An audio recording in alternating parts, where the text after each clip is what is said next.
JJ Wright from the Seattle Seahawks, and you're watching NorbCam. I'm DK Metcalf from the Seattle Seahawks, and you're watching NorbCam.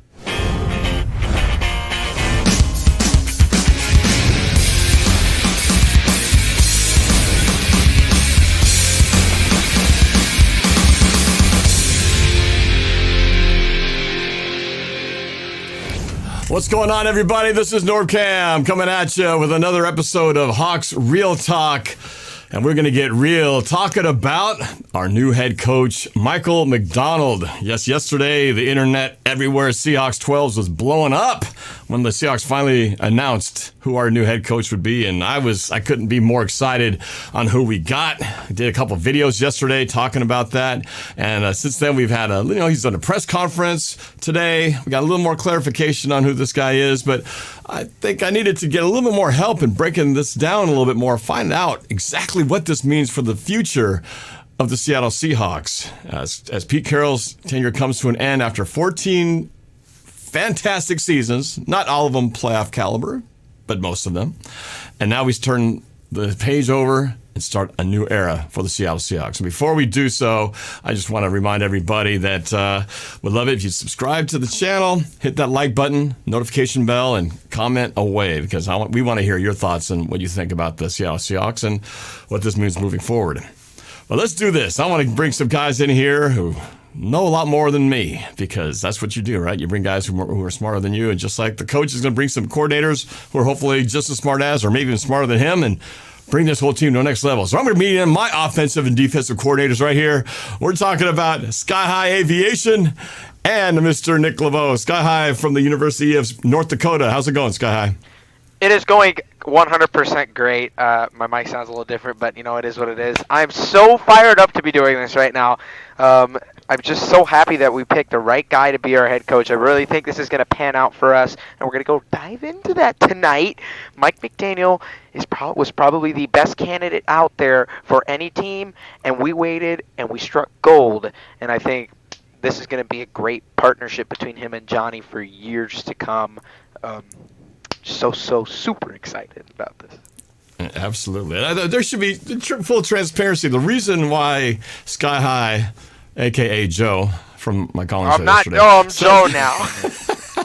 Why Jose sounds like this is because he's actually studying to be a commercial pilot, and that is actually a commercial pilot headset, which we determined sounded better than his crappy AirPod setup that had all kinds of noise and background fan noise and stuff like that. So we're going with that. So you're just gonna have to at some point do some of that airline pilot talk as if you're flying into SeaTac and you're telling us about all the beautiful views. We'll do that at the end because I want to hear what it sounds like. If you ask me, these headsets kind of look like these headsets. They're made by the same company that makes the NFL headsets, so they kind of look like the Bose. Kind of look like the NFL.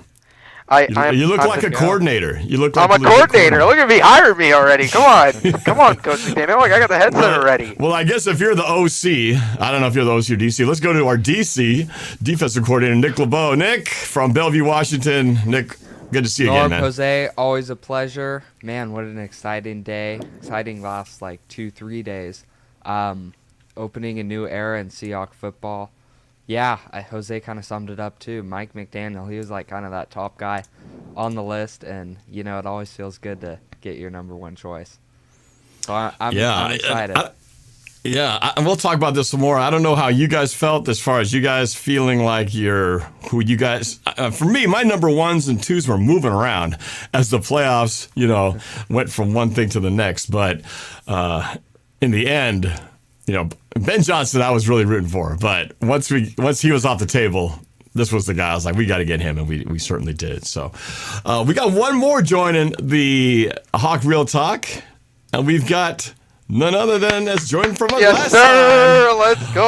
What's up? It's Cam. Cam is back. Always excited to hear his breakdowns of things. If this must be, if we got our offensive coordinator and we got our defensive coordinator, well, you must be our special teams guy. So you must be special. So Cam Hughes is very special. Cam, how you doing? Good. I'm kind of sad I didn't get that defensive coordinator spot, but all right. We can switch. We'll see how it goes, but it was just sort of a random shuffle kind of thing. Yeah. But either way, now we're gonna get into it. I want to really hear what you guys' takes were on all this. Well, let's just get right into it. Cam, let's start with you since you're our special teams guy. What was your feeling? Well, actually, before he was announced the head coach, who was your number one pick? And what was your reaction when they did finally name Michael Macdonald as the guy? Well, my number one was Mike Macdonald, and my number two was Raheem Morris. I didn't think we were going to get Macdonald. I thought he was going to go to like the Commanders or something. Well, no, I thought Ben Johnson was going to go to the Commanders, and I thought, who was the third to last head coaching opening? Oh, Harbaugh? I can't Was it remember. Harbaugh? The Chargers, yeah. Well, it was it. I don't know. Oh, you're talking about as far as when the head coaches started filling in the spots, who landed where? Yeah, Harbaugh was one of the later ones, but right before. We should have this. Yeah, I don't know. But either way, it was getting down to the wire. So I didn't think we were gonna get him. So when Raheem Morris went off the board, I was like, oh no. But yeah, we got my number one, so I'm happy about it. Yeah, I know. John Schneider again pulled off the like he always does with the draft and free agency. He pulled off the coup here to get one of the top guys out there. So you had a pick. That's pretty impressive. How about you, Sky High? Who did you have in your rankings of guys you wanted, and did it change as the course of the hunt continued? Well, obviously the last time we did this, I went out and spoke highly of both Mike Vrabel and Dave Canales, and obviously. Dave Canales, I thought a little bit more higher of, and possibly that it was a chance that he could make his way up to Seattle because of his familiarity with the system and the culture. But it turns out that I think one of my Mike McDaniel was in my top three. But if I were to originally, to stay truthful and to stay honest, I would have rather had between the two that I talked about previously would have had Dave Canales. But I'm so incredibly happy that we have Mike McDaniel. I would have. Preferred. I wouldn't have preferred anyone else other than him. He's the cream of the crop, and I'm kind of surprised that more teams didn't decide to stay and possibly throw their chips in at McDaniel. McDaniel, like I said previously on your show yesterday, he had all the incentive to stay on the East Coast. He's got family there. He's got a house there. For Christ's sake, it's the 30 minutes separates Washington, D.C. and Baltimore by our driving distance. If you discount traffic, there's traffic all the way up the coast there. But he had all the incentive to, and I think John made him an offer that he really couldn't refuse and kind of gave him the green light that go ahead and go with this thing. And I'm just so incredibly impressed with the Seahawks leadership with what they've done. And I'm just so excited. But to stay truthful, Dave Canales was one of my top choices. But I'm A+ for this. I am very happy with Mike McDaniel being our head coach. Nick, how about you? How was your coaching search preferences and your reaction when you found out? Yeah, no, I was super excited. I mean, there was a few guys up there on the list. Definitely Ben Johnson. Cameron kind of said it too. Raheem Morris. I feel like this year, especially, kind of taking a sidetrack on this, but there was a lot of good candidates out there, maybe more than we've seen in the past years. But no, Mike Macdonald, I was super excited to get him. As it kind of trickled down, teams started hiring. He was the number one guy, clearly. And then, no doubt, on Monday when we found out Ben Johnson wasn't an option. So, yeah, I mean, I'm excited for the new era. It's like almost... I'm kind of glad they went away from... They didn't get a guy that was going to kind of try and replicate Pete, rather than, get a guy who's going to work with John well, but also run the ship how he wants it and not run it the way he thinks Pete would want it to be run. Not try and kind of replicate him, but, insist his own culture. So, no, I listened to Mike Macdonald's press conference, too. I was really happy with that, everything he said. And, yeah, again, it's a new era, man. It's so exciting. It is. And, Sky High, apparently people are calling you out in the chat because you keep saying McDaniel and not McDonald. I know, that's a problem that I've had. If you're going to be a It's pilot, McDonald. you better make sure you get your names right. You can't say I'm going to, Fort Worth, Texas, and accidentally say some other city, and you next thing you know you're landing somewhere in Minnesota. The guys' names are so similar. They're so similar. They're so similar. They're almost the same age. they they're both white. It gets them all mixed up real easily. So it's remember, old McDonald. Coach Mac, Coach Mac. V Mac. And they were asked if does he want to be called Coach Mac, and he said no. They called him Coach Mac back in Michigan, but I think he just said just call me Mike. So we'll see how everybody continues to address him, but whether it's just Coach Mike or whatever, but. Very, very, very plain and simple, Coach Mike. I mean, there's probably a million Coach Mikes out there, but as of right now, that's what we're calling him until another name sticks that he decides to go with. So I want to just read a little bit of the resume. His resume is impressive because a lot of us, obviously didn't really follow his whole career until we started realizing this guy could potentially be the one. But it's he feels like a new name, but really he's been in the business for a while. It started back in high school in Georgia, 2008-2009 as a linebackers coach and running back coach. Then went to Georgia as a graduate assistant. Became their quality control assistant from 2011 to 2013. So around the time we were winning our Super Bowl, at least our Super Bowl season, that's when he was with Georgia. And then he made that move right on that year when we had just won our Super Bowl in 2000, really starting in 2014. He became an intern at Baltimore. And he was pretty much there all the way from 14 till 2020. So he spent 6 or 7 seasons there, moving from defensive assistant to defensive backs coach to linebackers coach. Went to Michigan in 2021, where he became Coach Mack, and then to the Ravens for the 2022 to 2023 as a defensive coordinator, and now he's here with the Seattle Seahawks. So, he learned a lot at the Ravens, going from an intern basically, and then getting a little more experience in Michigan, getting the D coordinator job, and now look at him, he's a head coach.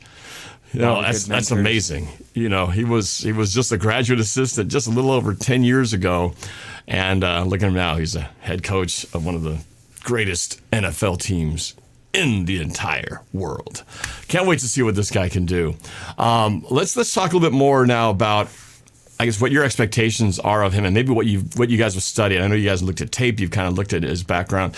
Cam's smiling. I know he's itching to go. So Cam, you do a great job of breaking down. You watch a lot of college film. You watch a lot of film.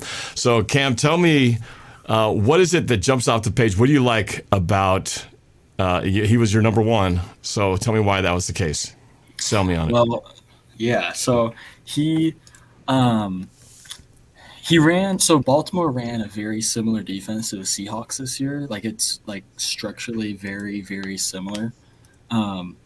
A lot of nickel over fronts, not a lot of 3-4, but a lot of those Vic Fangio coverages that the Seahawks introduced last year.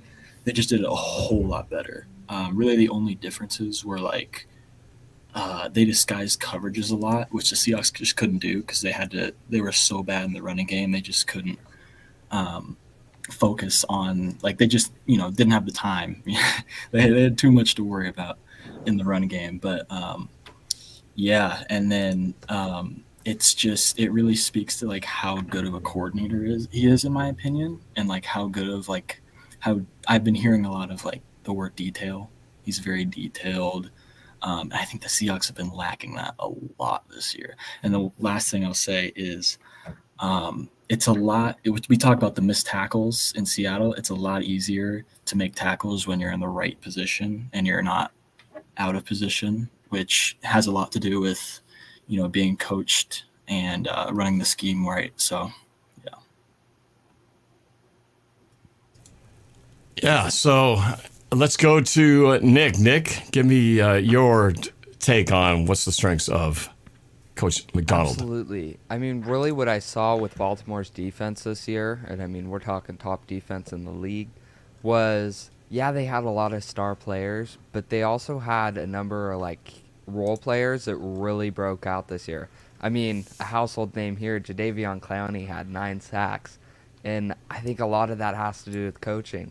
So I'm really excited to him kind of bringing that into Seattle, especially with how young and deep a lot of these positions on the defense are, specifically kind of getting into the front 5 there and then also into the secondary.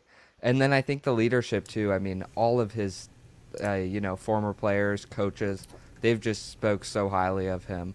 and the culture he kind of brings. So yeah, I'm excited. Yeah, I to hear how many players, current and former, just talking about how much endorsement he gets from across the board. I haven't heard anyone say anything negative. It's all been positive. And of course, right now, anytime a coach comes into a new organization, everything's sunny, right? I mean, it brings me back, and not to compare this at all, but anytime there's a big new face that comes to the building, I recall the video I couldn't get myself to watch, but I'm going to finally watch it one of these days. But remember the Russell Wilson arriving in Denver video where they had the whole red carpet and the press conference and he and Sierra walking around? And I couldn't watch that video. I was like, it was too painful at the time. But the world is the greatest place, and you think this guy's like, oh, he's going to take us to all these great places. And we saw how that went. Now, not to say that has anything to do with what we're doing here, but it's, the anticipation is off the hook. And I think we as Seahawks fans just have to be careful with our own internal expectations, because right now I feel like everybody thinks we're going to win the Super Bowl next year.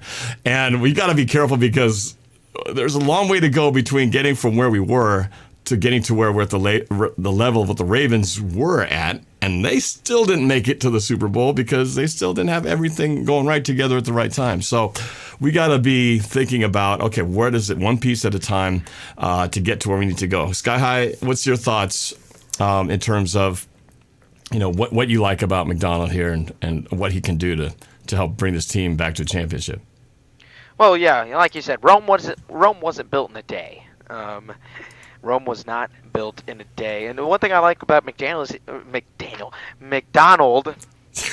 is that he's a disruptor. He's a disruptor by all means. He goes, he's one of those guys that goes beyond the limits of what people think is considered to be successful for a defensive coordinator. Lining up guys in wide nines, splitting edge defenders out, really exposing large gaps of the defense, and then overloading certain sides of the field, and then having a blitzer come from the opposite side. So he's really, in terms of defense, creative, but he's also a disruptor, right? You never know what's going to happen when it comes with him. You can't predict it because he's always seems to be one step ahead, regardless of what happens. And you see most of the plays that really hurt Baltimore this year are guys getting beat, usually one-on-one, something to do with technique issue or tackling issue. It's never really a schematic issue where one guy is a miscommunication, is a failure on assignments. It really seems as if it's a simplified defense that offenses are taking a look and probably overthinking or overcompensating for it, or it's way too it looks way too complex for them. So to me, he's a disruptor. The wide nines are something that I think he's perfected in this league, and overloading sides in terms of defense. And I think that's something that he's gonna take time. And in terms of Rome wasn't built in a day, this is obviously going to take time. He can't just come in and plug in Baltimore's defensive scheme and go. Something he mentioned in the press conference was that this has to be a system where he has to adapt and be for the players, right? He mentioned so many times it's about the players, right? And you have to be all in for the players. And in order to be all in for the players, you have to be able to adapt and adjust the scheme for it. So it's not going to be completely different, but obviously there's going to be hints and tastes, and obviously he intends to call the defensive plays for the time being. So I think it's important that we take our time. Obviously, we'd like to see a step forward considering the personnel and the talent that we have, but at the same time, we can't just come in and say, oh my gosh, we've got the best defensive coach in the league. Super Bowl is automatically on the table.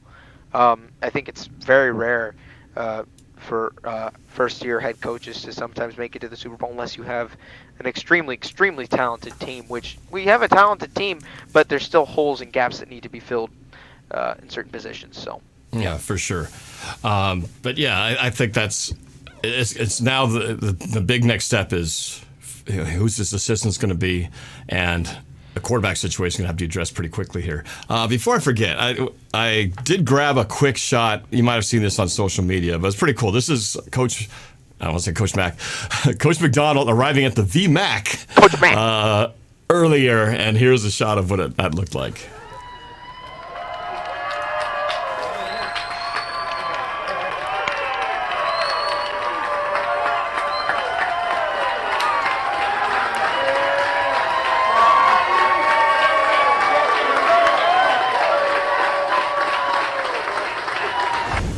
have no So that's idea pretty who cool. those people are.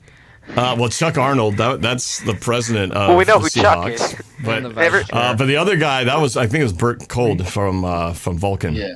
That's like Jody's right-hand man, who's been there since the beginning with the Paul Allen regime. So pretty cool. And then, if you guys watched his press conference earlier, it's interesting. Everything right now is very kind of a lot of vague terminology. Even when asked about what he plans to do specifically, he doesn't get any specifics. He doesn't really name any players' names. He probably doesn't even know half, even just a handful of players on the team right now. So he doesn't really get into a lot of details. It's just a lot of just kind of his philosophy and things like that. And it's not much to not like about where it's going so far. So somebody brought up this point, and I heard this earlier in terms of what could be a name that we might be wanting to consider for an offensive coordinator. And let's see, I don't see it in here. Where was it? Oh, there you go. IBeDave Jones, one of my supporters on my channel.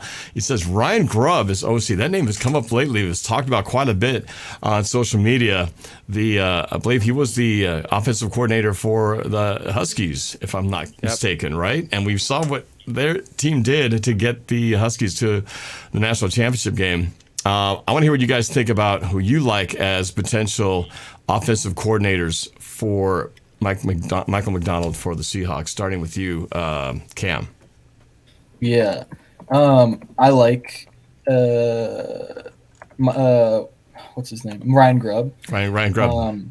Yeah, what he did in college obviously won't be able, he won't do that in the NFL, but I think he's a good enough football mind to do some more NFL schemes. But another coach that I was interested in, I saw it in the chat as well, as T. Martin.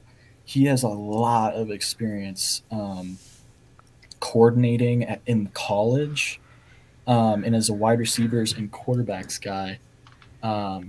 He was the offensive coordinator at USC for 3 years and a passing game coordinator for 2 different colleges. I think he was a passing game coordinator before he got the offensive coordinator job at USC, and then in Kentucky.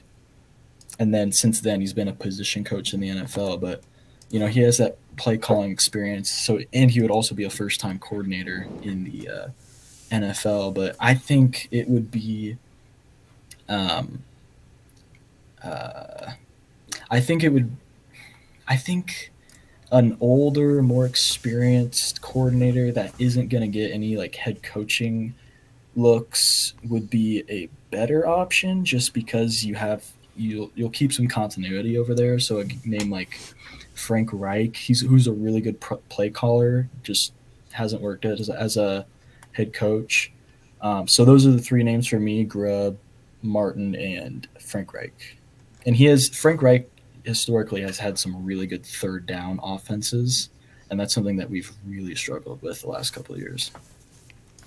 Got to get Alena Dahl, a fabulous moderator, with a super chat. Says, FYI, per earlier interview, Coach hates the name Coach Mac, prefers Coach Mike or just Mike. It's the 10-minute interview in Seattle he talks about. I was just listening to that as well. I like that before name, there. though. I like Coach. Thank you, Alena. I know. Well, like you said, he did have that, I think, at Michigan, and I think it's one of those things where I think he just wants to have a clean slate and not bring over stuff from other places. Even I think he was asked about play like a Raven or something, I think was one of the slogans they had, and somebody asked, so are you going to use that and say play like a Seahawks? He goes, no, we're not going to utilize, we're going to reuse those things. So let's go to Nick. Nick, how about you? What's your offensive coordinator preference here? I mean, as a Husky fan, I would love to see Ryan Grubb. I think he'd fit in well here too. He's been here. While his offense wouldn't be as exciting as it was in college football, I think we see an offensive innovator, and I think that could really help, and he could adapt well to the NFL. So I'd love to see him. Another name I've been hearing a lot, Frank Reich. Definitely kind of a guy, I think, who's had his time around. I'd really like to narrow in on that as a coordinator too. Clint Kubiak's a name I've heard a bit. Actually, it's kind of funny. I heard the name Daryl Bevell too. Uh-oh. But I don't want to go there. Uh-oh. It was funny yeah, how no, I mean- they always talk about offensive coordinators. Once they go to a team and they become good at their position, they get headhunted by other teams. Remember how Bevell was on the Seahawks for like forever? He never until left he got any place until he finally got let go. It was just funny. Nobody went hunting for Daryl Bevell, but he wasn't he the coordinator when we were at Super Bowl? Was he 14's coordinator? Yeah. He was, wasn't he? Yeah. And 13 too, I think. From I think 11 to 12. like 17. Yeah. So Yeah. it wasn't. It wasn't the worst. But then again, people would say, "Well, Russ was a game manager, and it was the defense that won us that championship." So that could be debated. But Sky High, how about you? Well, yeah, I've been. These are some names that I think personally would fit well. These aren't real names that you haven't really heard around, but these are names that I think I would like to see personally as an offensive coordinator. The first guy is Anthony Lynn from the San Francisco 49ers. He's their current running backs coach and assistant head coach. He's an older guy, like Cam mentioned, and he has 100% experience, especially at the top of the head coaching level, and as offensive coordinator. So he brings a strength to that, and I think he would be a really good fit, especially with our young RBs and our young receivers, to be a good offensive coordinator. And he snatched someone from the division as well, so we can kind of incorporate that Kyle Shanahan style stuff. Another guy that I've been keeping my eye on, that I've been doing my own research on, is a guy who actually has a connection to Frank Reich, and he's actually a year younger than Mike Macdonald. He's a year younger than Mike Macdonald, and he's a Texans QB coach, Gerard Johnson. He spent a few years over in Indianapolis under Frank Reich as the offensive coach, and then went over to Minneapolis with Kevin O'Connell, and now has done a fantastic job coaching up C.J. Stroud. And a lot of guys might remember Gerard Johnson because he was bouncing off and on practice squads in the early 2000s. Actually on the Seahawks practice squad, I believe, in 2013. But he definitely fits the role. I think possibly as a good early promotion, and I think he's learned a lot of things, especially with the way that he's dealt with C.J. Stroud. It's been fantastic. So those are two of my best guys right there, Gerard Johnson and Anthony Lynn. I think would be both fantastic options to lead this offense into the future. Norb, you're muted. When I first heard that Ryan Grubb was a potential candidate, I just thought. Before that, I thought, well, he's off to Alabama. He's out of the picture. But then when they discussed that he could possibly come over, I got really excited about that because, you look at that Washington offense and the pro style offense they ran. He has some creative. I remember watching these guys, and they have so many pre-snap motions, and we've been talking about that, right? The 49ers do it, the Rams do it, and the Huskies do it.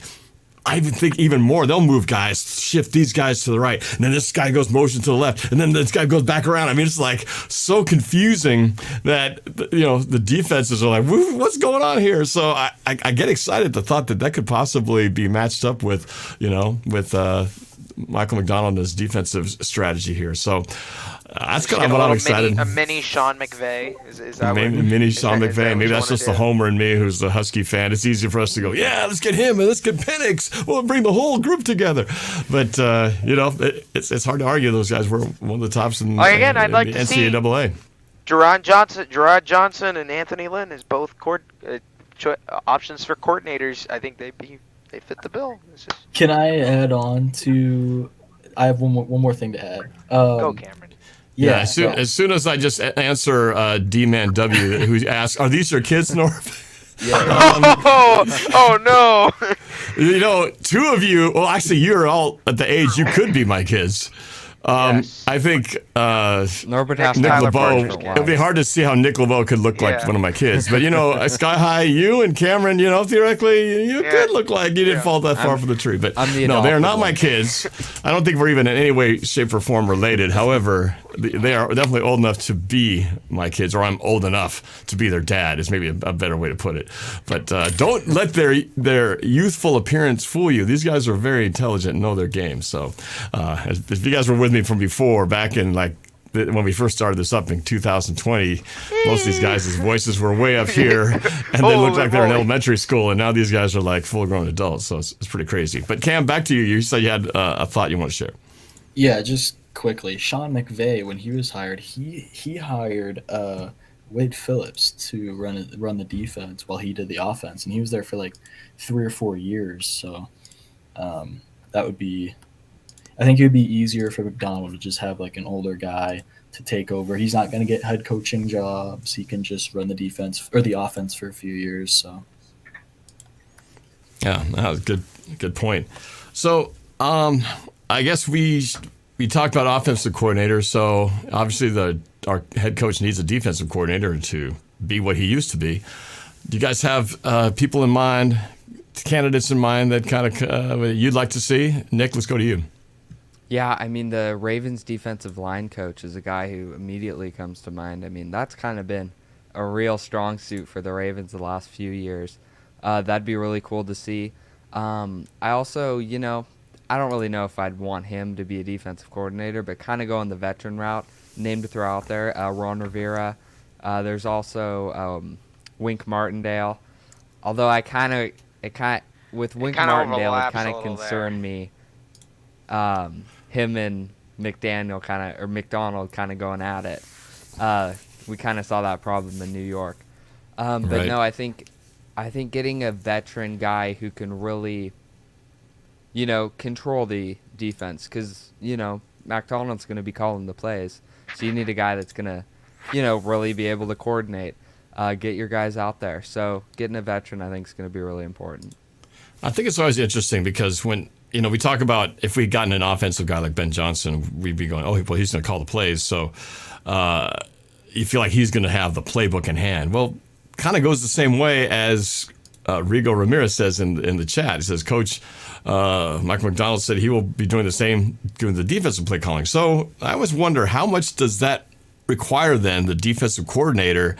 How heavy is his role when the head coach is the guy you'd think calling the defensive plays? How much does he still have to delegate to him the play calling, and how much does he really rely on the defensive coordinator? Sky High, what do you think?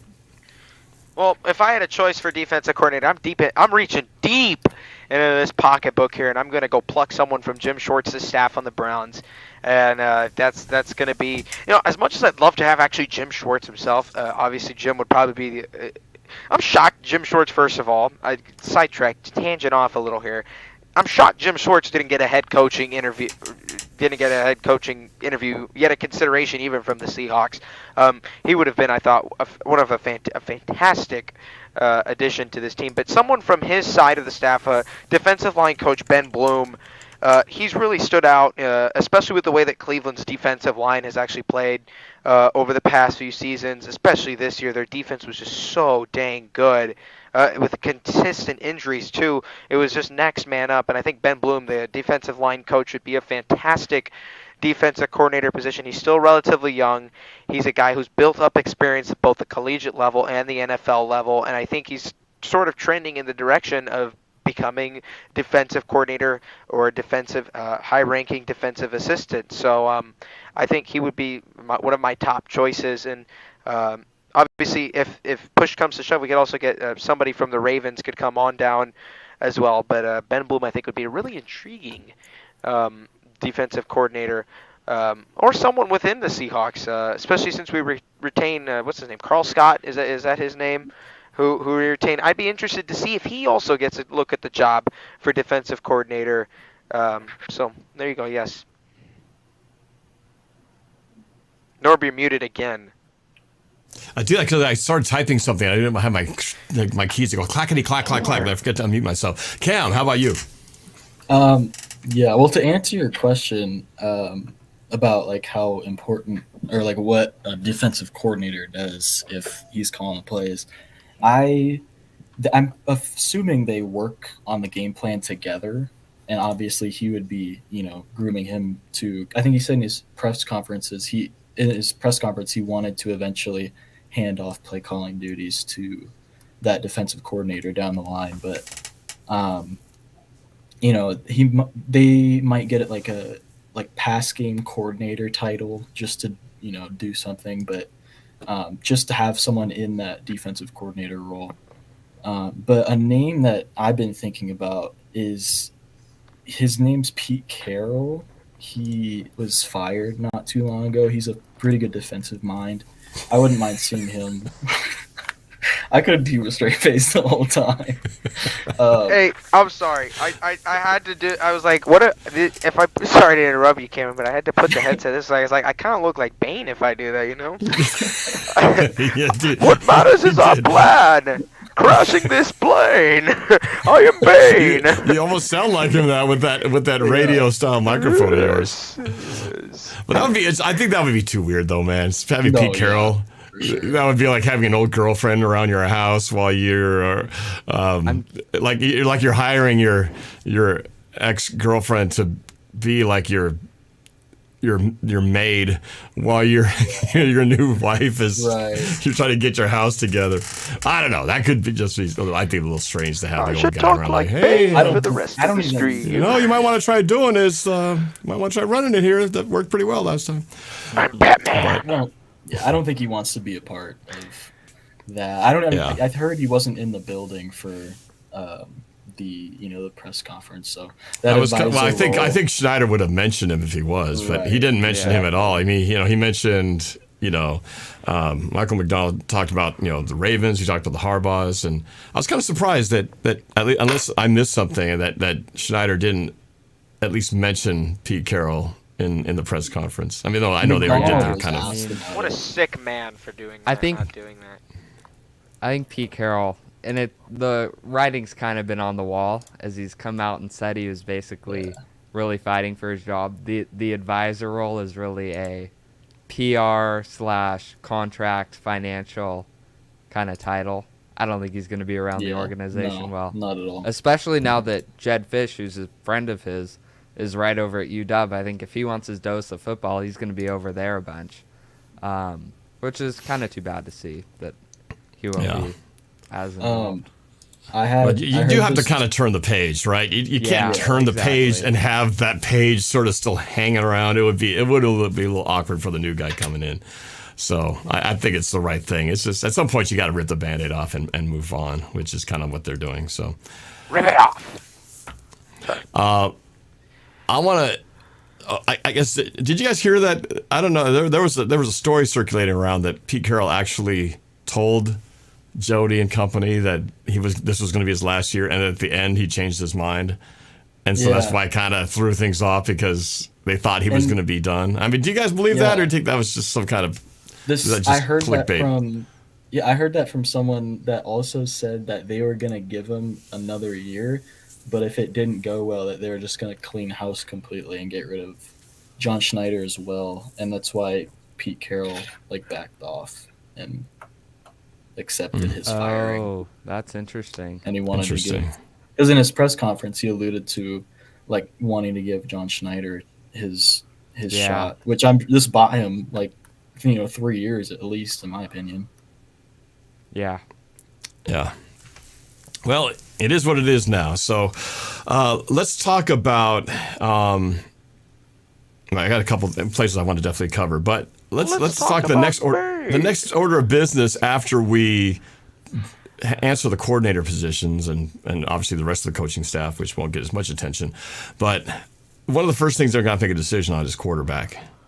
Right? We've got this looming situation with Geno Smith, his contract, if he's on the roster by a certain date this month, if I'm not mistaken, that guarantee of money becomes in effect.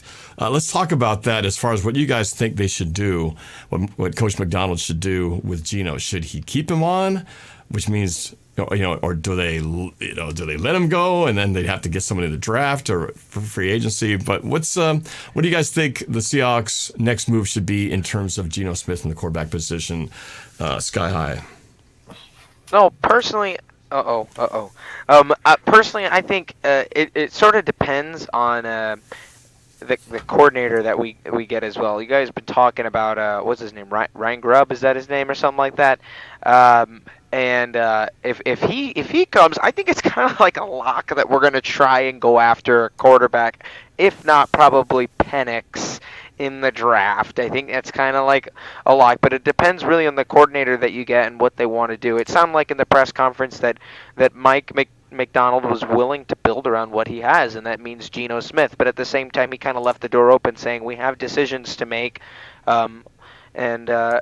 it's important. I think personally, I think Geno's not a bad quarterback. Cameron and I really don't get the hate that he gets. I think he's a really, really fantastic guy, and I think he's a guy who could lead us to a championship personally if put in the right situation. And, Geno, regardless of where he plays next year, he's going to be a starting quarterback for a team that needs a QB. And I'd like to see him here, regardless if we draft a quarterback or not. I would like to really see him here, regardless of what Twitter says. Twitter really hates Geno Smith for some reason. Yeah, I know. He's kind of been labeled with that sort of. There's always just been a bad slant against him. So, Cameron, how about you? Yeah, I have very strong opinions on this topic. I'm asking right now, I'm formally asking all three of you, can we please do a Geno Smith film breakdown? Because yes. Yeah, let's do it. Let's do it. So how old is Geno Smith right now? Is he 33 or 34? I'm actually looking up. He's 33. It was 3, but 33, isn't it? So, he turns 34 this year. He's 33, man. So why can't I'm asking? What's stopping him from playing at least another 3 years? Kirk Cousins is 35. What's his name? The Rams. Stafford. He's 35. Yeah. And Geno Smith hasn't played Matt Stafford. He's an arm thrower, and he's been playing 15 years in the league. Yeah. I don't Aaron see Rodgers. why He's coming back for another year. He just tore his Achilles. Right. Exactly. I don't see why. He's all done. I don't see any reason why he couldn't play for at least 3 more years. I mean, he's not one of these guys whose game is predicated on his ability to run and scramble. He actually doesn't run enough, I don't think. And so, I don't think he doesn't have the wear and tear of other quarterbacks who've been playing as long as he have on a regular basis, because he was on the bench for most of those years, so he didn't get beat up like a lot of guys did. So he's kind of a fresh 33 when you think about it. Let him play, man. Let him play. And guess how high, the highest, where you think, oh my God, where do you think he is, the highest paid quarterback in this next year? Top 5. I think he's in the high 20 mil, isn't he? Isn't that what his salary puts him at? So his cap is 31 million. He's going to be the 18th highest paid quarterback in the league. That's insane value. You're getting I just saw something. Yeah. Yeah, I just saw something that said that Baker's new contract's probably going to give him 40 a year. That's 40 million. crazy. I'll take Geno. Yeah. Well, it's just going to keep getting higher, right? Every time they set the highest paid guy, it changes the following year, and then it's just going to keep going until they finally decide to just give the salary cap percentage to one of these quarterbacks who's going to completely break the bank open and just not even have a salary, it'll be a percentage of whatever the cap is. Someday I might get to that, but can I have it's crazy. But he's cheap when you think about it. You said 18th, right? Yes. Yeah. So he is in the bottom half. Salary-wise, in the league, exactly. Yeah. Sorry, yeah. So he's right about where he should be, or below that, as far as cost-wise. Yeah, and we love to talk about analytics, right? Everyone analytics. All of the advanced stats had Geno just outside the top 10 in quarterback play, and after week 8, he was top 6. So I mean, you're getting that for the 18th. Highest paid quarterback in the league. I mean, and the last thing I'll say, I have no problem with looking for the next guy. The Packers drafted Jordan Love 3 years ago with Aaron Rodgers, so I have no problem with that.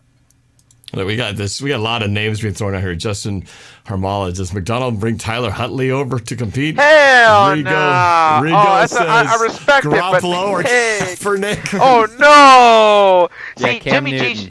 Newton. No. Sky High is wearing the hoodie I wanted for Christmas, but they were sold out. It's a good hoodie, you know. It's a good hoodie. It's got that nice. Here's the guy. You know, Brock Purdy gets a lot of, I think, unfair criticism as well. Mostly because he was the last guy drafted. But I have a stronger arm than Brock Purdy. But look, man, you can't argue when he gets done. I can throw a football harder than Brock Purdy. Have you seen that guy throw a ball? It's like literally 20-yard pass. Whee! You know, literally. but it gets to the receiver, and somehow they go up again. At least they did in this last game. But talk about striking gold, lucky gold, right? I mean, the worst thing the Seahawks ever did was injuring Trey Lance and knocking him out for the season 2 years ago. Yeah. Or last season, 2020. That ruined the whole thing, because if that didn't happen, they might still be stuck trying to make him work, and they may never put Brock Purdy out there. We kind of started that in motion. It's really we the messed Seahawks up the defense's timeline, fault. man. We messed up We the timeline. We ruined the space-time continuum, and this 49ers Super Bowl appearance here is the direct result of the Seahawks taking out Trey Lance and ruining it. They were supposed to have a quarterback problem on their hands, and we just solved it for him in that one shot. What was that? Who said that? Who said that? Whoa! Where is this coming from? Somebody on Discord was popping in. The Discord voices were open. I just heard New York Jets. I was like, that does not sound like Nick LeBeau or Cameron. We'll do some. We might get some calls and responses a little bit later at the end of the show. But where were we? Oh, we're still getting everyone's takes on. So we got Nick. Wait, how many? Whose takes we get? Nick. I still got to get Nick. Nick. What's your take on Geno? I think I already know, but go ahead and share it. Yeah, I really don't think this year that there's going to be any quarterback competition. Even if we get into the draft and maybe we find a place where we take one early, first round, second round, I think it's going to be made clear that, it's a guy, that Geno's still the guy for that season. And I'm bought into Geno. I mean, you guys just brought up the numbers. Quarterback ain't cheap. And Geno, for the most part, he's pretty cheap. And I think we're still getting, with his contract, pretty good deal. So, yeah, I'm bought into Geno. I'd like to see him next year. And I think I will see him next year on the Hawks. So a few names that were tossed around. Bo Nix. There have been some names of free agent moves like Drew Lock.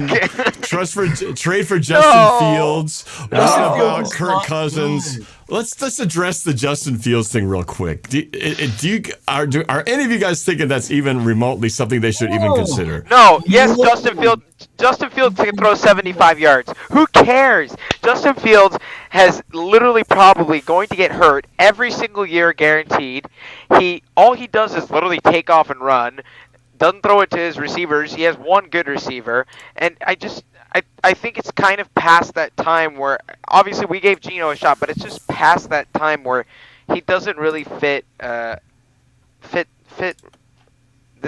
scheme. Justin Fields, I think, will be the quarterback for the Bears next year, right? But I just don't think it would work out here, right? Justin Fields, okay? Can I read off his stats? Can I read off his stats? Please read off his stats. For Justin Fields? Yeah, the key ones. The key ones, yeah. 7 passing so this is rookie year. 7 passing touchdowns, 10 interceptions. Jesus. 2022, 17 passing touchdowns, 11 interceptions, 16 passing touchdowns, 9 interceptions. The guy hasn't thrown for more than 3K once in a year. Yeah. And if for the people that love, wins or quarterback stat, he is 10-28 in his career as a quarterback. I just want to point out that this is, semi-unrelated, but Geno Smith has never thrown more than 2 interceptions in a game. So I want to point this out. Two at the max in a game. Geno has a lot of records that are quietly unnoticed. Like what was that stat he had about something about fourth quarter wins? Doesn't he hold the record for the most in a season in NFL history? In a season in NFL history, I remember seeing that. It's like holy cow! Go ahead, touchdowns and comebacks. Justin Fields right now, the only reason he's even talked about as maybe this top 15 quarterback that the Seahawks should get is because he runs around, he makes some plays, and he's on the Bears. If he was on any other offense that didn't have the reputation of the Bears for just being horrible, no talent. Because that's kind of what he's getting is this like, oh, well, that's the Bears. They don't have anyone. He doesn't have anyone to block for him. He's out there improving every play. No, he's not. I mean, that offense is bad, but he's a big reason why. If we get Justin Fields, and not to even mention what we'd have to pay him, what we'd have to give up for him, it's not worth it at all. I mean, he's not better than Geno. Heck, I'd rather take a project on J.J. McCarthy or Bo Nix. Like, come on now.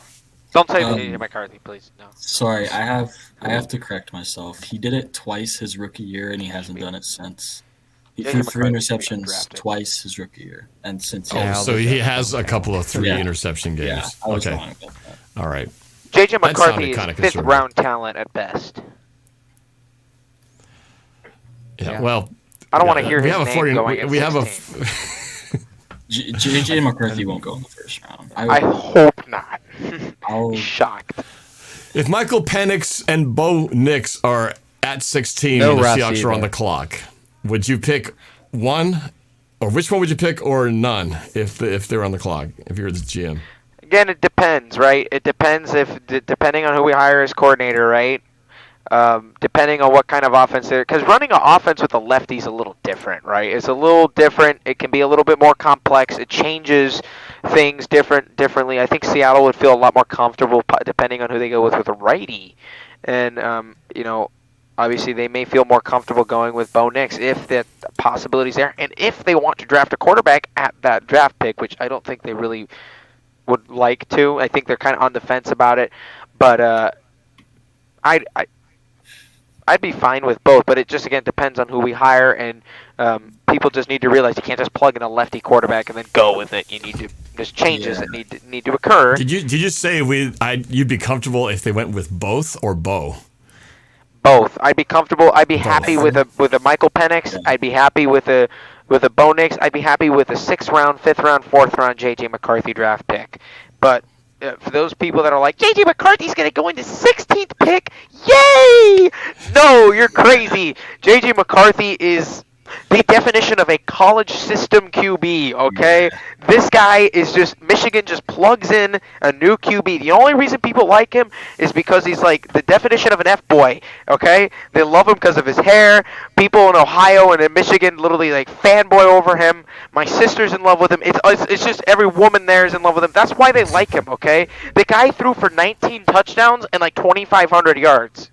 Justin Fields probably had better stats than this guy this year. So don't give me J.J. McCarthy's a top prospect because he can make a throw in between 2 defenders to Roman Wilson, okay? Don't give me that, okay? J.J. McCarthy will not be drafted by the Seahawks at 16 overall. And he is, I'm going to walk over to John Schneider's office and I'll slap him in the face. You're going to walk from North Dakota? I'll walk right from North Dakota to John Schneider's office, slap him in the face. He'll fly a plane right onto the field at VMAC, walk off the private plane, and run across away from security into his office and then slap him in his bearded face. Exactly. I think I'll edit that little clip and just have that on social media. I'm going to go and slap John Schneider in the face. Let's go ahead, Aviation. No, right. No, see, now you're exposing. Can I jump in here? Yeah, jump. Nick, that was really, feminine of you. Bo Nix is the NFL, or the college football version of Brock Purdy. I mean, all he did all season was throw checkdowns and big plays against Portland State in Hawaii, where he stat padded. How was he even in the Heisman conversation? I mean, this guy, man, come on. Michael Penix Jr., he was making NFL-level throws.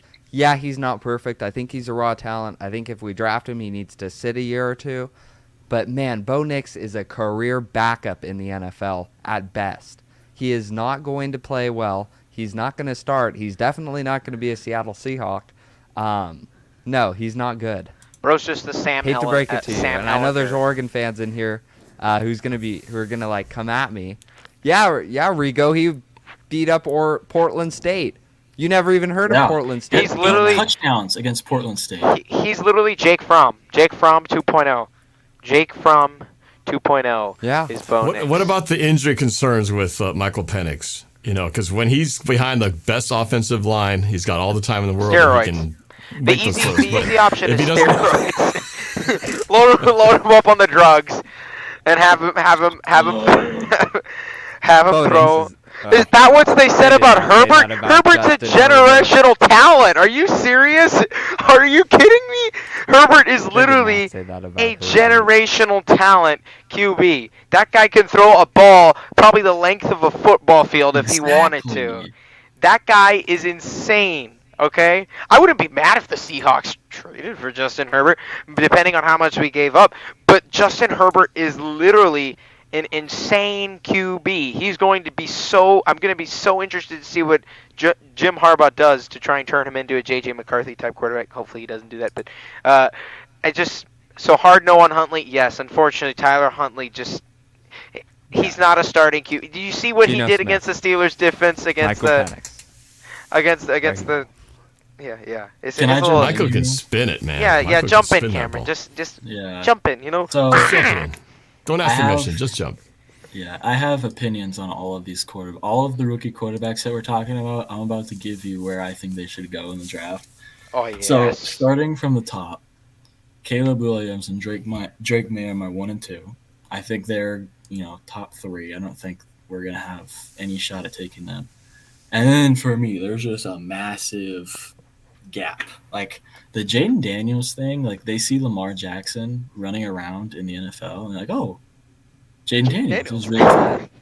But Jaden Daniels is a twig. Have you seen him? He is a literal twig. He's not How going to tall is he? survive in the NFL. He's pretty tall too. Like, You know. I'll give Justin Fields like a pass. He is a thick boy and he can run. But he is a runner. Jaden Daniels is a runner, but he is just so skinny. And have you seen him? Like, he does not slide at all. He takes the craziest hits, and he is just not a downfield. That's kind of like, I'm just biased against running quarterbacks. I like my pocket passers, but he reminds me a lot of Justin Fields. He's gonna have to develop as a passer.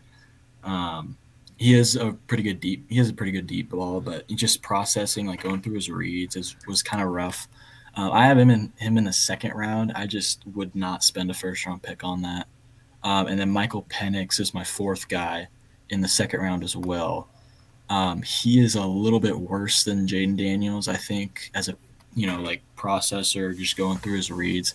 He is very I like my pocket passers. He's a pocket passer, but the downside of that is when things break down, he just gets the ball. He gets rid of the ball. He doesn't look to create outside the pocket.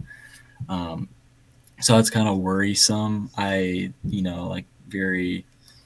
Jacoby Brissett-ish. I feel like it's not great, but just the arm talent is insane. I think he has the second best arm in the draft behind Caleb Williams, and I think he has the best deep ball placement in the entire draft. Like, honestly, the best I've seen in a really long time in my 10 years of watching football. But and then this Bo Nix, JJ McCarthy stuff, I don't. Undrafted. I had Bo Nix in the 4th round. I watched completely unbiased. I went into this all right, he's an Oregon quarterback. I'm going to put the bias aside. I'll give him a chance. I watched 4 games of all 22. I spent all day, no life, but I spent all day watching this guy. And it's just not – I don't get it. I really don't get it. I put him in the 4th round. It's a lot of checkdowns, not a lot of downfield throws. I just really don't get it. And then J.J. McCarthy is 6th round. I really don't get it. I've been hearing a lot of Mel Kiper, which is giving me second thoughts. How are you putting him at 16th in the draft? I mean, I guess that's why I'm not a professional, but I just do not see it with JJ McCarthy at all. Every single year, the media in the NFL hypes up every single quarterback. Just a couple years ago, Malik Willis was a lock to go top 10. Where is he now? He's in Tennessee, 4th on the depth chart. Yeah. And I think this year might be the worst. I think this year the quarterback room in the draft, they're talking about how the deepest it's been in 10 years. I think it's God, the I most wish we overrated had Will class. Levis. Yeah, I mean, well, I think it's the most overrated class. They're going to do it. Half of these quarterbacks won't go in the first round. Half of them won't go in the second round. Same thing's going to happen, and then everyone's going to be like, why? And they're going to do the exact same thing next year with the quarterback class. Same thing will happen. Half these guys will be on practice squads. Yeah. It's just how it goes. Quarterback's the most overrated position by the media. Can I say something about Caleb Williams? I saw someone say that he's overrated. I think he is overrated. I just don't think he's like the character stuff. I think is really like, I think people are way overblowing that. Like, I think he's obviously I don't know him. I'm not claiming to know him. I just think it's way like overblown. But I think he's a fine guy. But Levis. His like, he's not a generational prospect like people calling him the next Mahomes. Like, that is not accurate. Oh, the little Mahomie. No, not a little Mahomie. He's obviously going to need development. Like, I wouldn't. Well, I guess I would throw him out there, but just because I think you throw quarterbacks out there to learn. I don't think you. I don't know. I go back and forth with that. Like, I wouldn't play Penix right away, but I would play Caleb Williams right away. So Jim. I think it depends on the situation. Jim, this guy's just a left-handed Patrick Mahomes, Jim. Jim, we're gonna have so much fun watching this guy, Jim. Oh my gosh, Jim, I'm so excited. That looked a little bit like Mahomes. That looked, now here's a guy. Michael Penix Jr. is gonna be the next Patrick Mahomes, and I'm gonna tell you right here, he just loves putting these balls right in his receivers' baskets, and I'm gonna tell you right now, Patrick Mahomes has got some competition coming up. My name's Chris Collinsworth. Chris Collinsworth, if he was in the cockpit. Yes. It'll be very painful for you. I am pain. What matters is our plan. Batman. Oh, man. You're having way too much fun with that microphone, man. All right. I am. I really am. I think I will try to take some comments on the phone yes, line. I want to hear if you some guys have angry time, people at us. I want to as hear well some. as in the Discord. Nick LeBeau and me But I want to ask one last question of you guys before we take questions and calls from the audience. For Coach Michael Macdonald to have a successful, what you consider to be a successful first year, what do the Seahawks have to do in this upcoming 2024 season? Let's go to Nick. I mean, the easy answer is show improvement, which I think you obviously like to see. It's certainly going to be a bumpy road next season. I mean, Mike Macdonald, Macdonald. It's his first year as head coach in the NFL. He's probably going to bring some coordinators in that maybe don't have experience in the NFL level, or at least as play callers. So it's going to be a little shaky. I'd love to make the playoffs, but I mean, I could understand if we were back at a 9-8. As long as we're showing improvement, though, throughout the year, it's hard to be mad. The first year, you kind of get a little bit of lenience.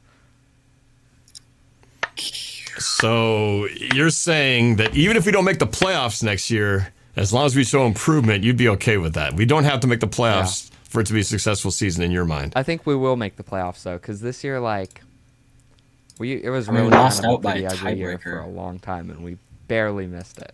Right. Let's go to you, Cam. I know you're itching to say something. Let's go to you.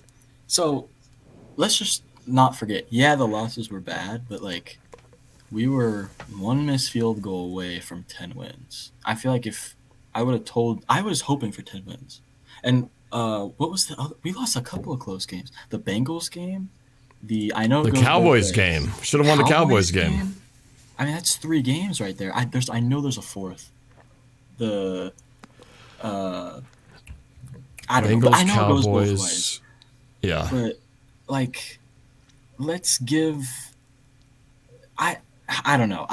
If you look at the talent on defense, who would you rather have? Uchenna Nwosu, Boye Mafe, or Jadeveon Clowney and Kyle Van Noy?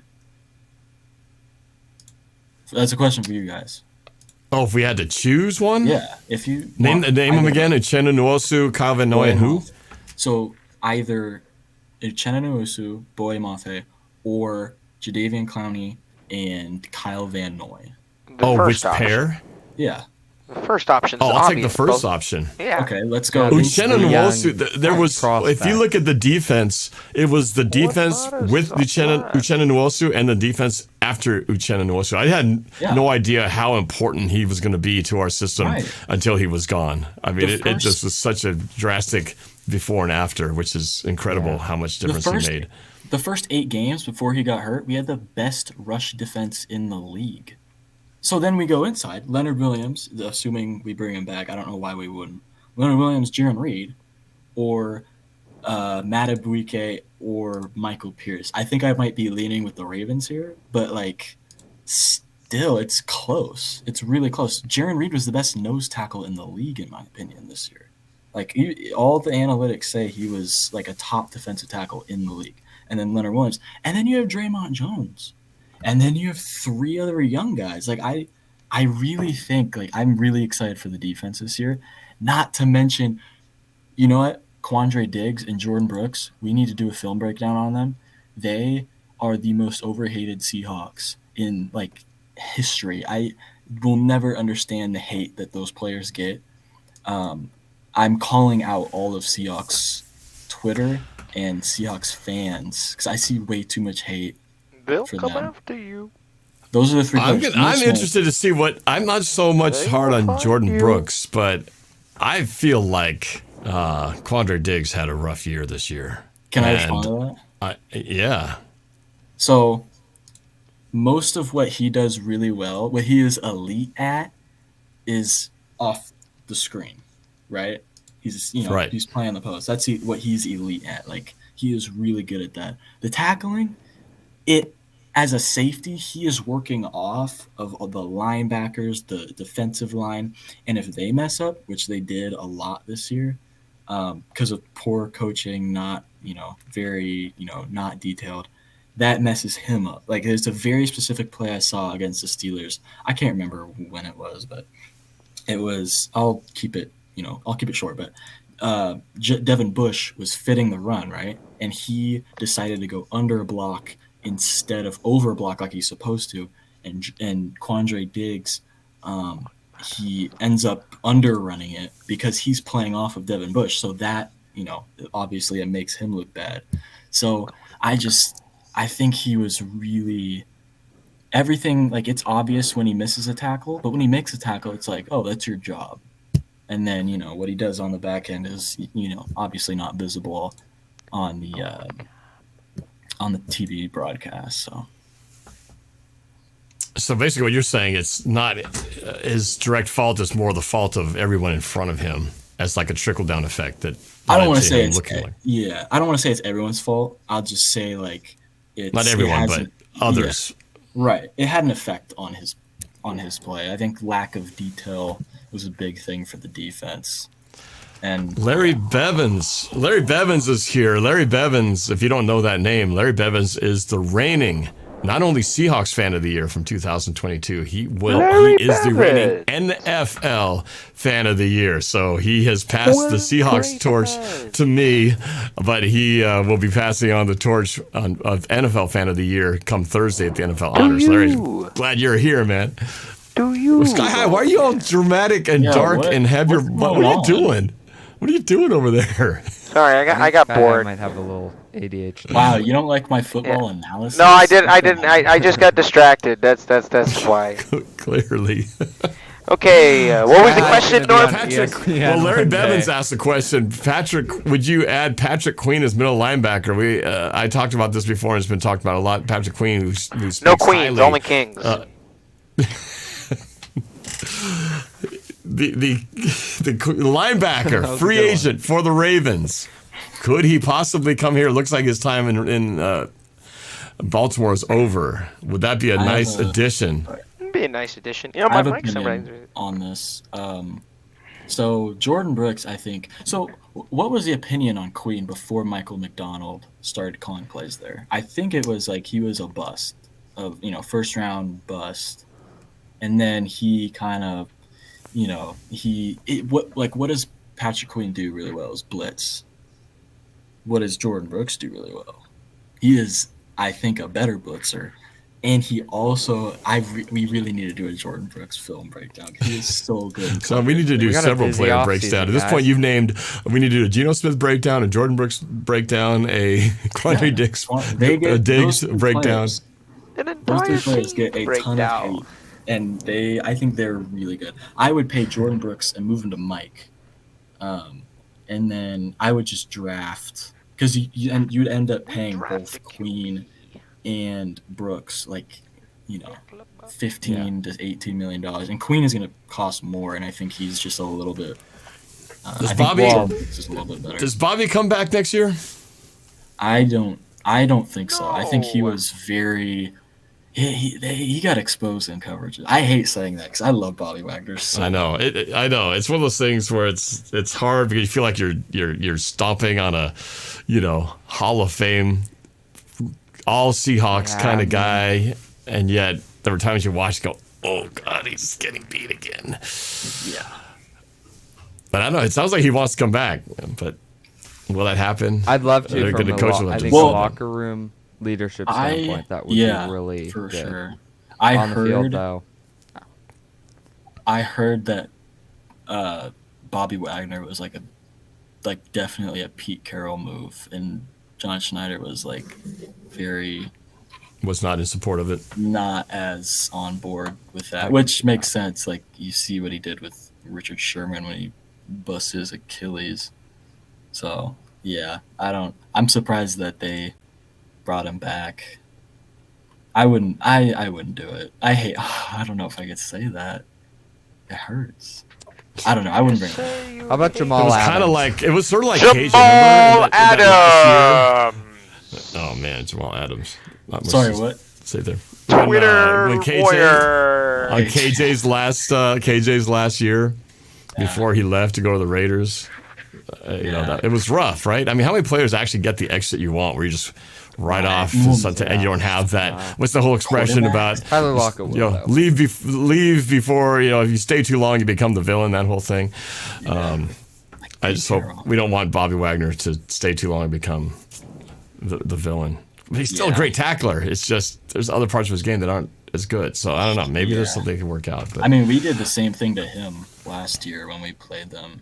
I mean, we abused him in coverage. Yeah.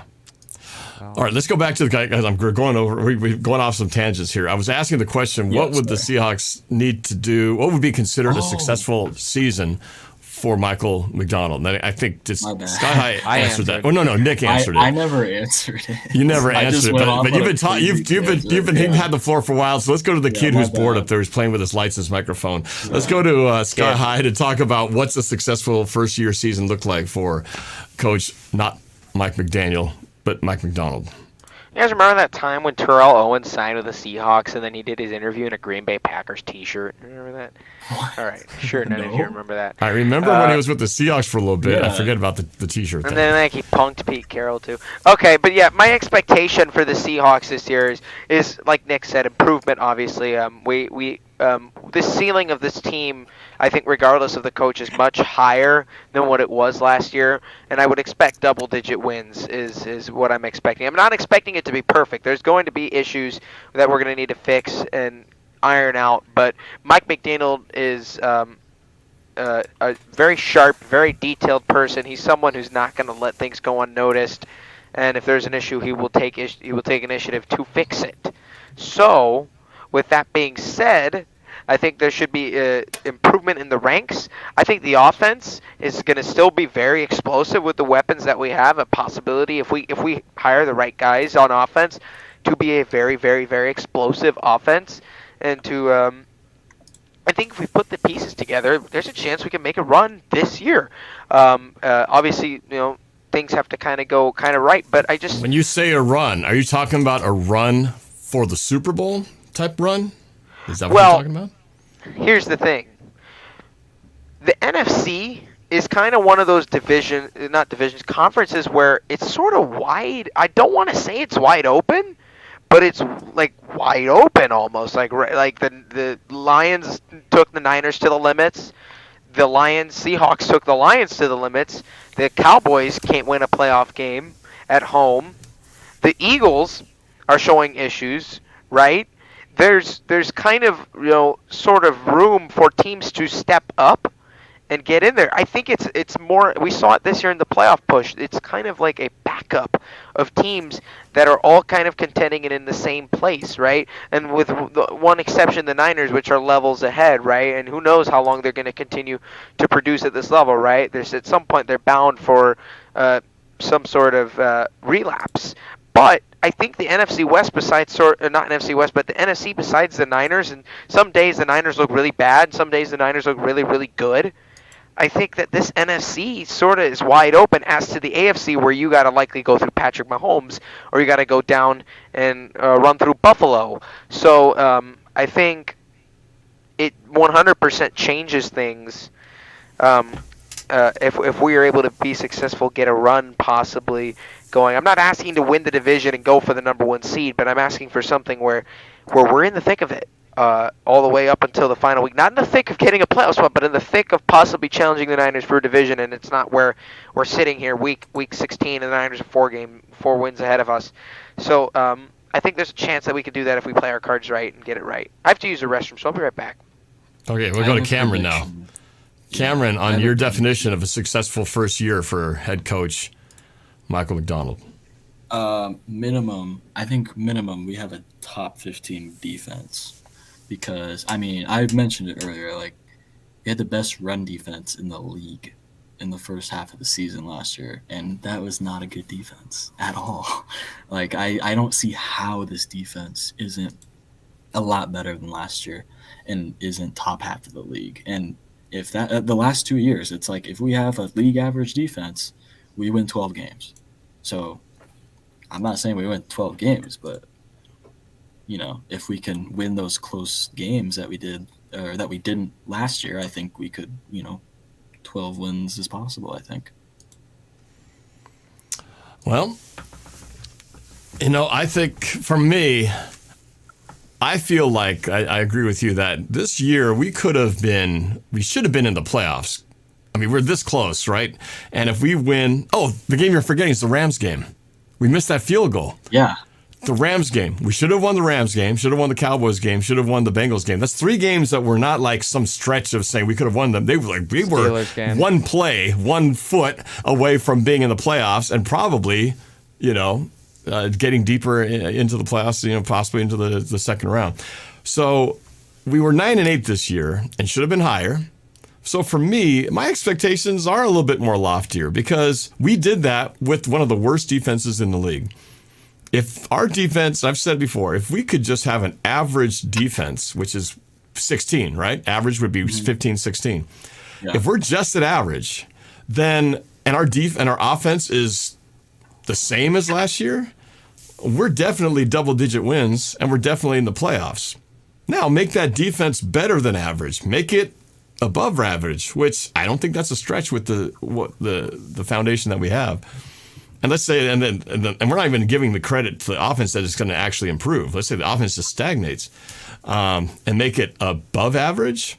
Mm-hmm. Then now we're talking getting further into, the playoffs, possibly pushing for, a championship. The biggest thing that stands in our way, and they're going to stand in our way next year, will be the 49ers for sure. And, the Rams proved that this was supposed to be their down year, and they went and made the playoffs and eked in ahead of us, barely because we missed a field goal. But they started out rough and finished strong, and we started out pretty strong and finished out rough. It was just we kind of flip-flopped each other's schedules, but we're neck and neck with those guys. Well, haven't you heard? Sorry, go ahead. Yeah, well, my finish was going to be, so for me, for it to be a successful season, I say double-digit wins, top 15 or better defense, and we make the playoffs. I think that's definitely. I don't think it's a lot to ask. I don't think it's that far. We're not asking like the Panthers, to do something, turn that around in a year. We're not that far like that with the Patriots, who are going to major rebuild. I think this is the most talent the Seahawks have had since probably 2017. Would you take Tariq Woolen, Devin Witherspoon, Quandre Diggs, and Julian Love over Tedrick Thompson, Delano Hill, Trey Flowers, and Shaquille Griffin. That team won like 11 games. Like, that just speaks to Pete Carroll. But I mean, this team has so much potential, and I mean, it kind of speaks to Pete Carroll this last year and that staff. I mean, how do you not get more out of this? Yeah. So. No, I today or this year compared to last year, we were 9-8, and we were expecting it to be a bust of a year, 4-13 or something, and we were 9-8, made the playoffs. We were like, oh my god, we overachieved, and Gino gets the award. And then this year, everybody expected, well, it's going to get better because we got basically the same thing plus all these upgrades with Witherspoon, and yet we ended up the same. But it felt like we took a step back because of what we had built from the year before. So, I have a hypothetical. And it's all on the defense. Yeah. It was all a defensive issue last year. Let's say we missed the playoffs last year and make it this year, because that's how close it is. I mean, let's say the Packers beat the Lions last year, and then the Packers lose to the Bears. Like, does Pete Carroll still have a job right now? Because that would technically be improvement. Yeah, that's interesting. Just based on 2 games that have nothing to do with you. I don't know. So. Well, we had Street God, who's in the chat, says, Ravens fan here, please take care of Mike. Y'all got a great coach. Again, the accolades and the endorsements by everybody, players, coaches, fans, are all just saying how much they're sad he's gone, but we're definitely getting a great coach. I've seen a lot of Ravens. Sorry, go ahead. I don't know your plans, but I'm getting a lot of people begging me for you to take some calls. Okay. Let's do it. All right. Well, let's go to the phone line here. Hopefully this is all working.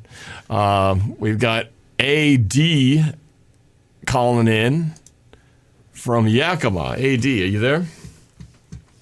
Yeah. Can you hear me? I can hear you. Yes, sir. What's happening? Loud and clear. Oh, that was an unexpected surprise. I didn't think I was going to get picked first. Oh, well, you're the first one on the phone line, so there you go. Oh, sweet. So, what do you think? Are you excited like everybody else about this the Seahawks head coach hiring, and what are you hoping to see happen with the Seahawks this coming year for it to be successful for you? Well, first of all, the coach, Mike who again? His last name? Not McDaniels, but Mike Macdonald. Just think, old McDonald had a farm, and then you'll never forget. Big Mac. E-I-E-I-O. Yes, Mike Macdonald. Let's get that right. Michael Macdonald. Won a Grammy. Okay. Anyways, Mike Macdonald, he's from the Ravens, isn't he? Yep. Yeah. Well, here's hoping that, like you guys said, I remember bits and pieces of it, but here's hoping that he would bring us to the playoffs again next year. That's really all I can say. All right, so playoffs or bust. Got to get back to the playoff. I don't think the Seahawks are not in the last since 2012 have never missed consecutive years. Missed the playoffs in consecutive years. So who are we talking to right now? This is Anthony D from Yakima from the 509. Oh, Anthony D. Well, I'm AD now. Oh, sorry, AD. It still says Anthony D on your phone line. That's how I recognize. Yes, AD. So, yeah. I used to be Anthony D, but not anymore. The artist formerly known as Anthony D. There you go. So, he says playoffs are bust. Yes. So, all right. Well, I kind of feel the same way. But amongst other things that we need to do, like top 15 team defense. All right, AD. So thanks for the call. I think we're all with you that most people want to see a Seahawks playoff berth next year. Let's jump into, we got people on the Discord in here. Let me start with Henry because he's been here hanging out all the way in New Zealand. Henry, unmute yourself and come say hello to everybody out here.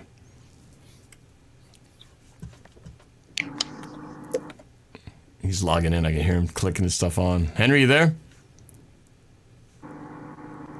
Uh-oh. Maybe he's not. He's from Australia. What time is it there right now? New Zealand. It's New Zealand, the next door neighbors to Australia. Well, he's not available. Let's talk to.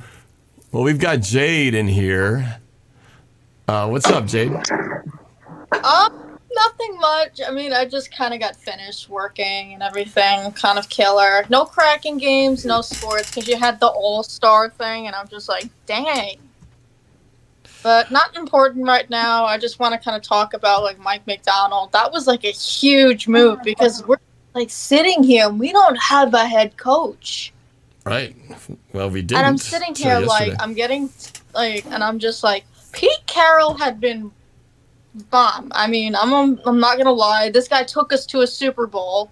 Not to mention next week or Saturday is the anniversary of when we went to the Super Bowl, which myself, I did attend with my godfather. Well, going to Super Bowl 48 was probably best thing ever, but I am not bringing up the heartbreak, which I will not. But that's like Mike Macdonald coming in is great, but we got to look for a bunch of other stuff before the draft, before training camp.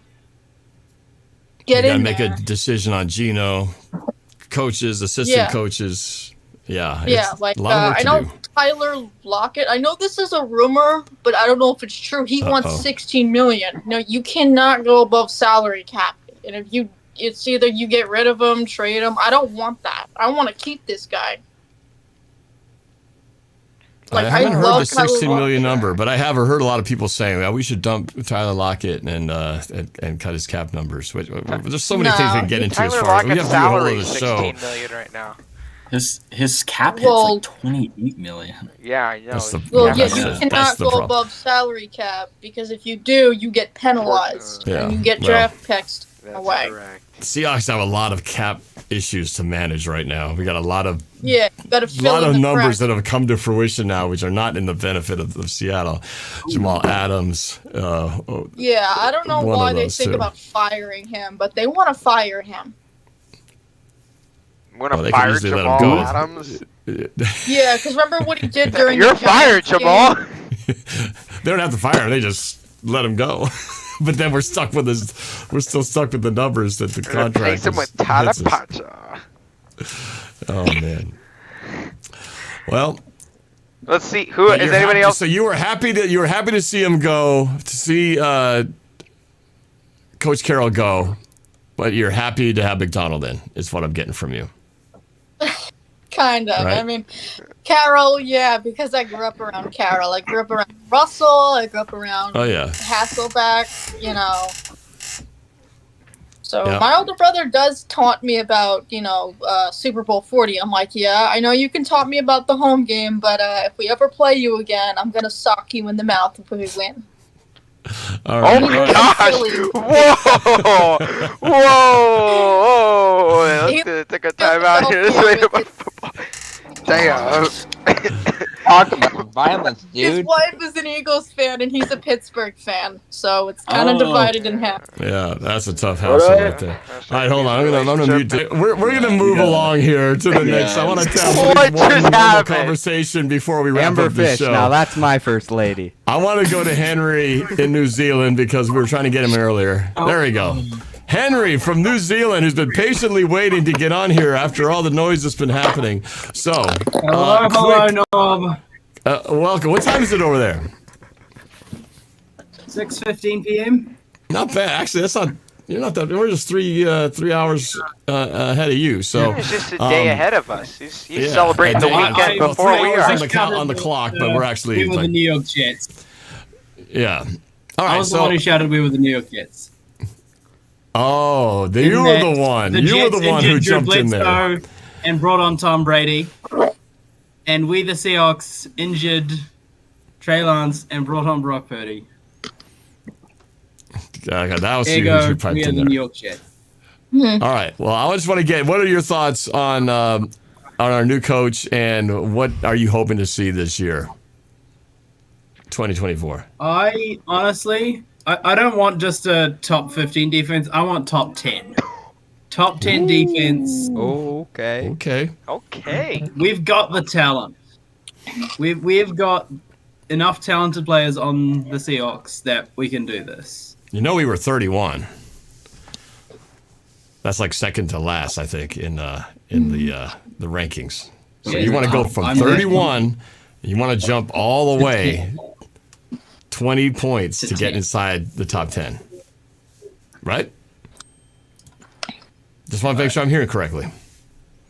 Yeah. Because we're going to record this show and we're going to play back and see what actually happened a year from now when we look back at the 2024 season, see how our expectations line up. Oh, believe me, I would love that, right? Wouldn't we all love to see a last place, last ranked defense? I also make the top recently 10? bought what I think. Sorry. Yeah, Go top ahead. 10. I also bought a lucky charm for next season. I managed to find a Sean Alexander football card. So I can't bring it on the screen. I don't have it ready to bring the screen on here, but very nice. I'll just see if I can find it real quick. Sean Alexander, the greatest Seahawk of all time, right there. That's a debate for another day. That's a debate for another day. Yeah. But Whoa. You can see it. he's definitely nice. top two. I could describe what it's got. Sean Alexander wearing the white pants with the white top. With a ball in his number hand. 37, ball in his right hand. It's an away game. Looks like, I don't know, it could be Cincinnati. I think I have that card. Running It's back against Sean Arizona. Alexander. Very nice. Yeah. This is my lucky charm for the season. Okay, all right. We'll channel the Sean Alexander, who had a nose for the end zone, and hopefully, when it comes to scoring touchdowns in the red zone, if our running backs score. The only thing about Sean Alexander is like there are times when he, sometimes he was criticized for, sliding down, avoiding contact. If he feels like a hit's coming, he would just go down. But when that guy, you got inside the 10-yard line. So lock it now. He's preserving. I'm okay with it. Get the yards, go down. Don't risk injury. But when it came to the red zone, Sean Alexander was money, especially inside the 5-yard line. There was no stopping Sean Alexander. Now, granted, he was running behind Steve Hutchinson and Walter Jones. That was a pretty good left side of the line. But that guy, man, it's like you knew he was getting the football and he was going to get in. Yeah. And we got to change that too, because I feel like you look at the Seahawks offense when you get inside the red zone. I get more nervous because I go, oh crap, we should have gotten in when we were like outside the 25 run and he got tackled inside the 15-yard line, because that's usually where things fall apart and we end up having to kick a field goal. So I hope we'll be much better on red zone. When are you guys ending, Norb? Say again? Hold up. When are you guys ending? Real soon. Voice. Real soon. Well, when you guys end, I'm gonna hop into the StreamYard because Nick sent me the link. Oh my gosh, Nick, you deviant. All right. Devious little hold man. Hold tight. So let's finish this up. Anyway, so I think we had our expectations. We'll definitely do more breakdowns. We got the Super Bowl week from Sunday, and after that, the whole offseason begins, and we'll do some deep dives into what the Seahawks need to do a draft analysis, all that kind of stuff. So, anyway, any last thoughts, guys, before we wrap the show up? Sky High? Again, kind of to circle back on football, I'm really excited to see where this team is going in the future. I think Mike Macdonald, again, was the best possible choice that we could have had to hire, and I think the ceiling is really high for this team now, especially the personnel and the way that I think he's going to come in and run things. And man, I can't. The next step, right? The next step is for this combine, then the draft, then the schedule, and before don't blink twice, we'll be hitting our first preseason game. Before you know it, Norb will be our fan of the year as well, as we can all hope. And I'm just really so happy and so excited. Football season can't come soon enough. What a great hire by this team. Norb, what airline are you flying down to Las Vegas? Alaska Airlines. Oh, There you go. But That's make a sure they don't put you on Seattle that, right there. that 737. I'm going to make sure I ask for an exit row. And There- no, there's a- let's not make that joke. Okay, well, That's Boeing. let's just say that seatbelt is staying on the whole time. Hey, And you I'll have know, my jacket nearby just in case, too. you wanna know something great about the University of North Dakota? How great of an aviation program? The guy who tried to shut off the engine in the middle of the flight Came here for school. He got taught how to there be you a go. pilot, 1997 through 2001. So, yeah, that is very interesting to hear. But yeah, good to hear that. Hey, And, quick question for you, Sky High. So if I was trying to convince Vanessa, my youngest daughter, to, she's just trying to figure out what she wants to do, is say, if you were to become a pilot, there's not a lot of female pilots out there. What would you say as far as a guy yourself who's trying to become a pilot? What would you say to young potential female pilots who might be curious about it? Get invested. It's something that's really interesting. A lot of people, I think, and I'll spew off a little bit here, but a lot of people think that flying is something that is restrictive to men because it's a working thing. They also think it's for the rich. You have to have money to be able to learn how to fly and all that, and that is a tough situation. The problem is people really aren't exposed to this, right? It's only a certain you only meet certain amounts of people that are that have been on planes, that have been able to experience this, that have been able to expose themselves to this, and I think it's the exposure factor, And even if you don't want to become a pilot or you have little remote interest, take a discovery flight, right? Go feel the controls, feel what it's like to be up there, and see what it's like, because it's a whole nother world, and you never think of it. You never think of the world the same again. I was up there earlier today, and just seeing the sun and practicing all these maneuvers and all that, and this landings. It's just it's fun. It's so my you're passion. actually flying as you're going to school in North Dakota. You've That's been what flying I'm there. planes. That is what I'm here for. Wasn't sure if you're actually doing it already, but that's Yep, awesome. I'm man. here. I'm here, and I'm flying planes. Did some practice maneuvers today, and it just. There's no thrill that beats pushing the throttle forward all the way to full throttle and accelerating down that runway. And once you get up into the air, you're in control at that point. There is no better feeling. It's hard work. It's tough work. It's probably the ground school that I'm in is probably one of the most rigorous courses probably the most rigorous course that I've been in. It requires a lot of note taking, studying, reading, attention to detail. And you just have to be on top of your game. And this is one of the best places to do it in the world, if not the best place to do it in the world. It's a fantastic school. Just open your eyes. Second semester, you're already flying planes. Yeah, open your eyes and just be willing to expose yourself to it. And I think a lot of people that haven't seen this kind of stuff or haven't seen this side of aviation will eventually get into it, because we need pilots. Everybody, there's a shortage out there. We need pilots. All right. Plain and Let's simple. go to Cameron. Cameron, last, I guess, thoughts to wrap this up before we sign off from our viewers here. Any last thoughts? I will finish off by answering Matthew's question in the chat. It is, what's your favorite Seahawks player? My two favorite players of all time, ever, Cam Chancellor 1A and Tyler Lockett 1B. That's all I have. Tyler Lockett. All right. Nick, let's go to you. You can sign off however you want. Favorite Seahawk. Nick Cam Moore. Chancellor's a good. Tyler Lockett's in there. Doug Baldwin. Yeah, I'll go Doug Baldwin. I'll say for now Doug Baldwin, just to kind of spice it up a little. I think he kind of doesn't get talked about enough. Percy Harvin. Good show, guys. That ending, man, that was a little. Yeah. It got fun there. Fourth Got a quarter little- was insane. Hey, to round it John off. said it was an entertaining go. fourth quarter. Exactly. Because you can't win the game. You can't win the game in the first quarter. Well, we're not going to hear No. that anymore. So we can't do that anymore. It's no No, longer. we It can't. doesn't apply. Hey. Mr. McDonald's going to have to come up with his own, his own Yeah. locker room Not the speeches. short- Maybe he 48 will win the game in the cliches. first quarter. Who knows? Yeah, I To know. round- Maybe to- you say to- we will win the game in the first quarter. We're going to shut them down and blow them out 28-0 in the first quarter, and we will win it in There the you first go. quarter. To round it out, my favorite Seahawk all time, Jermaine Kearse. Chop chop. Okay. Wow. There you go. I'd say for Percy me, Harvin? I'd have to go. There's two. They were both Screw Percy enforcers. You got Cam Chancellor, as was said earlier, and then this guy right here. Ken Easley of the Seattle Seahawks, and we did you're him watching so dirty. NorbCam. There you go.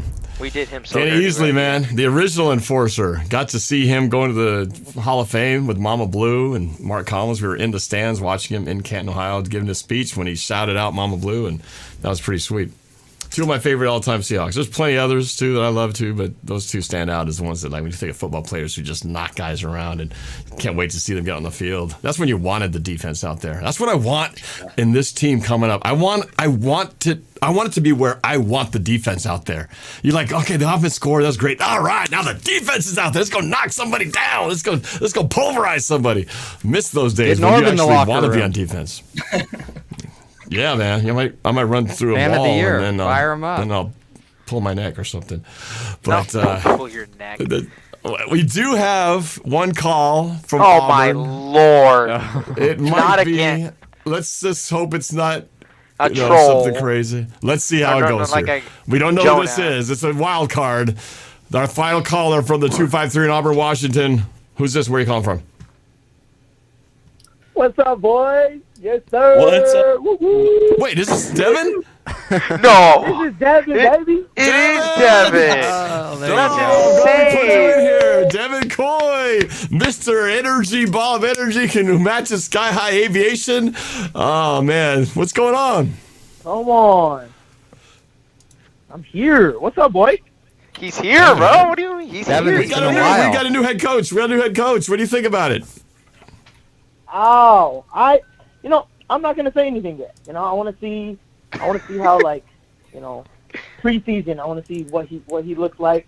I'm not gonna say too much. I'm just gonna, keep my head down. I'm excited because of what he's done with, like, players that, like, bounce from team to team. So, for example, a Jadeveon Clowney, Kyle Van Noy, stuff like that had really good seasons this year.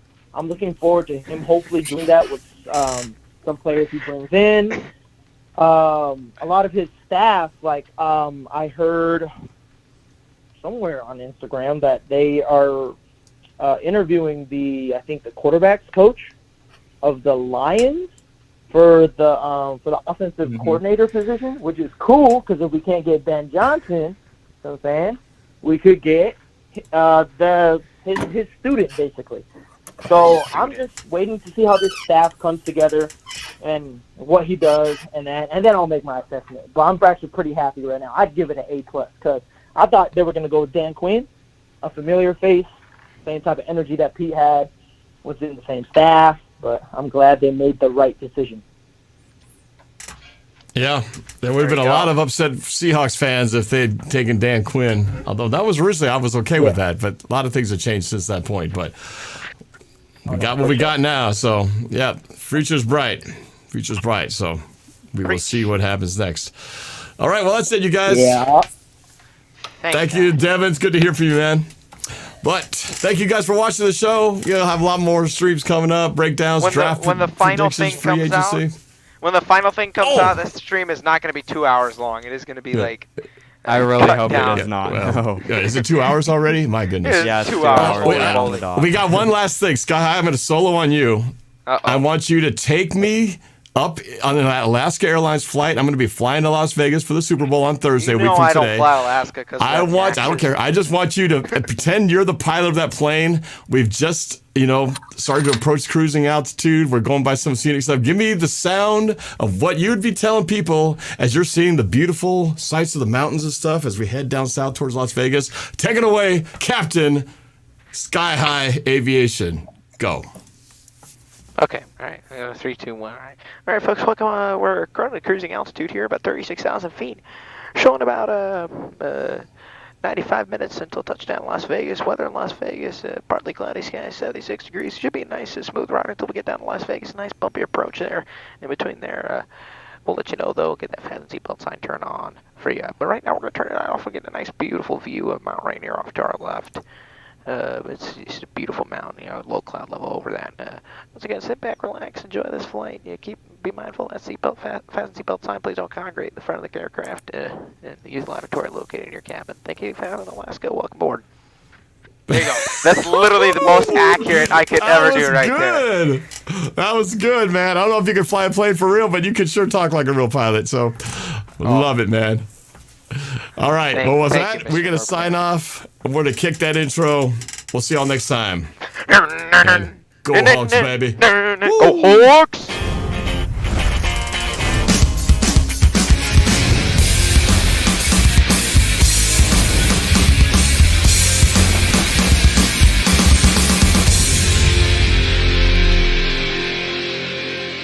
My safe word is pineapple.